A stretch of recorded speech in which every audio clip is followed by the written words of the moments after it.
Growing up in the 60s and 70s, everything was asbestos back then. If you were from the middle class family and you did your own work, because you couldn't afford to hire people to do stuff for you, you were exposed to this stuff. As far as working for other companies, that's where I got my heavy exposures at. 1985, they came to us and started telling us about the dangers of asbestos. And we're always told that we would never have the ability to have any organ transplants. Asbestosis is damage to the lungs in the form of scarring, or what we call fibrosis, that happens in individuals who are exposed to significant amount of asbestos fiber. Those fibers are inhaled as a result of the workplace exposure, and they get deposited in the lungs and over time lead to scarring, what we call pulmonary fibrosis. They've diagnosed me with emphysema, COPD, asthma, and I was on 10 liters of oxygen. I have been to a lot of different doctors for this disease in a lot of different cities. When I came here, I knew I was in the right place. Hi, Mike. How are you doing? Good, how are you? There are a couple of things I remember from the first time when he came and saw me. One was that he looked quite sick. He was having trouble breathing. He was very surprised when I told him that lung transplantation was a possibility. Dr. Caduce came to me and said, yes, you're eligible for a transplant. We'll put you on the transplant list.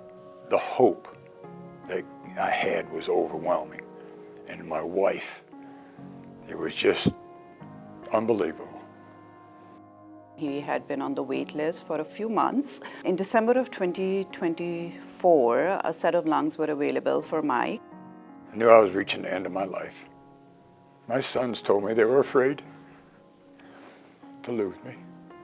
I told them that I'm in the best place that I can be for help. And 4 days later, the Lord provided a match. And it was a mixture of feelings that I felt sorry for the family that lost their loved one, but it was a gift. The doctors came in while I was doing the teaching and did their assessment, and they were listening to his lungs, and he's just smiling the entire time because he's just like, I can do this without oxygen, and you could just tell how happy he was. So Loyola Medical Center is the oldest lung transplant program in the state of Illinois. Pulmonary scarring, asbestosis might be considered high risk in other transplant centers, but we routinely do transplants for those patients. Our surgeons, our transplant team, our ICU physicians, they are fully equipped to take care of such high-risk cases. I can walk up and down stairs again. I can go outside and walk.